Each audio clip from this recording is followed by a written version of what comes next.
Hello বন্ধুরা, তোমরা সব কি করছো? গুড মর্নিং বন্ধুরা, তোমরা সব কেমন আছো? বন্ধুরা, অনেক দিন তোমাদের কাছে ভিডিও করা হয়নি। বন্ধুরা, আজকে তো হচ্ছে তোমার হচ্ছে গুরু পূর্ণিমা। বন্ধুরা দেখো, আজকে আমি কি কি বানাচ্ছি। আজকে আমি হচ্ছে তোমার ভাত তো খাবো না, আমি দীক্ষা নিয়েছি, গুরু দীক্ষা। তা আজকে আমার গুরু পূর্ণিমা। হ্যাঁ, আজকে এই যে দেখো, এই যে পটল ভাজা করছি, এই যে পটল ভাজা। আর এই যে দেখো বেগুন ভাজা করছি, বেগুন ভাজা। আর এই যে সব রকম সবজি দিয়ে ডালিয়া বানাচ্ছি, ডালিয়া মুগের ডাল সব সবজি দিয়ে একটা ডালিয়া খিচুড়ি বানাচ্ছি, ডালিয়ার খিচুড়ি। হ্যাঁ, তারপরে সব সবজি দিয়ে, এই যে সব সবজি দিয়ে একটা চচ্চড়ি বানাবো। হ্যাঁ, চচ্চড়ি বানাবো। আজকে তো নিরামিষ। আজকে হচ্ছে তোমার আমরা তো সবসময় নিরামিষ খাই। আজকে হচ্ছে গুরু পূর্ণিমা, তাই আজকে ভাত খাবো না। আজকে হচ্ছে খিচুড়ি বানাচ্ছি। আর হচ্ছে পটল ভাজা, খিচুড়ি, বেগুন ভাজা, পাঁপড় ভাজা, আর একটা সব সবজি দিয়ে একটা তরকারি। হুম, সব সবজি দিয়ে একটা তরকারি।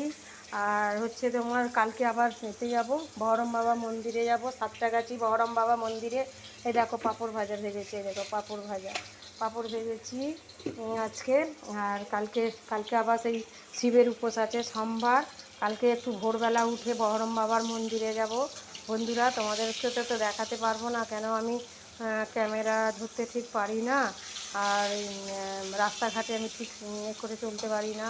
তা আজকে কী কী রান্না করছি তোমাদের কাছে এই রান্নাগুলো শেয়ার করছি। রান্না করতে করতে এই যে পটল ভাজা করছি, দেখো এই যে পটল ভাজা করছি।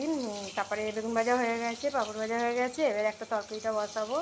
তা পটলটা ভেজেই তরকারিটা বসিয়ে দেবো।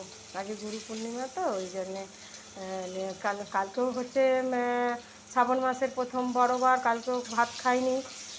সেই সারাদিন সকালের দিকে রুটি তরকারি খেয়েছিলাম, রাত্রে একটু লুচি আর ঘুগনি হয়েছিল, খেয়েছিলাম।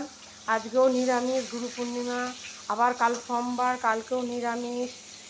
ওই জন্যে 3 দিন পর পর নিরামিষ খাচ্ছি, শরীরও তো এমনি ভালো নয়। বন্ধুরা দেখো, আজকে আমি এই যে তোমাদের কাছে আর কিছু দেখালাম না, এই যে এইগুলো আমি রান্না করছি আজকে। পটল ভাজা করছি, এখনও তরকারিটা বাকি আছে, তরকারিটা করব। আর আর বেশি কিছু করছি না আজকে। এই রান্নাগুলো তোমাদের কাছে শেয়ার করলাম, তোমরা দেখবে। আর ভালো লাগলে তোমরা লাইক কমেন্ট শেয়ার করে দিও। আর কি বলবো, আর তোমাদের কাছে আর কিছু বললাম না, ভালো।